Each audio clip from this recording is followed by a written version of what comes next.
good morning, good afternoon, or good night, depending what time you're seeing this. This is the first of hopefully not too many lessons online through Schoology by Mr. B. I hope we are ready to learn because I am ready to teach. Here we go. Now, under the five themes, you have one, location. Now, location, you have absolute location and relative location. Under relative location is your exact location. Your address, for instance. My exact location at the moment is my game room. Also, my exact address could be 123 Fake Street, Houston, Texas 77009. Yeah. All right. That will be absolute location. You also have relative location. Your relative location is in relation to other buildings. If you're going to play basketball with your friends and you don't know the exact location, you can tell them something like, we're going to meet on the courts, basketball courts that are next to Crum Stadium, right? So there you go. You Crum Stadium in relation to it is next to it. The basketball courts, that's where you're going to meet. That is relative location. Next, we have place. Under place, you have physical and human characteristics. Physical simply means the area. How does it look? Flat land is mountainous. All right. So if you're describing Houston, Houston would be flat. The weather as well also has to do with place. All right. Is it hot? Here, Houston's usually hot.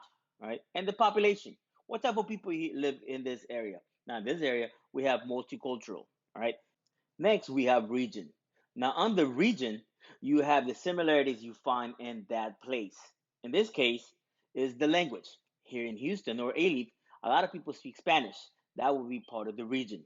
All right. Next, we have movement.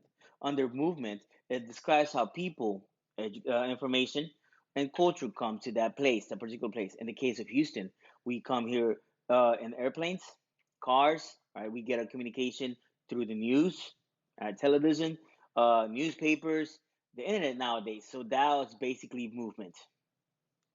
All right. Finally, we have human environment interaction. Simply put, how do people affect the environment that they live in? All right. So let's go back to Houston as an example. All right. So we have highways. All right. They weren't there before. Houses. We have bayous that we kind of fixed a little bit. We have roads. We have everything else that have put to make our life a little bit easier. Also, with that, how do we as humans adapt to the environment? All right. So we're in March. We're wearing short sleeve shirts, shorts. We have ACs in our cars, ACs in our house. All right, everywhere you go right now, AC units. Why? Because that gets us used to the environment. That is human environment interaction. And that is the end of this first of hopefully not too many lessons through Schoology Online by Mr. B. Thank you and have a great day. Do your work, kids.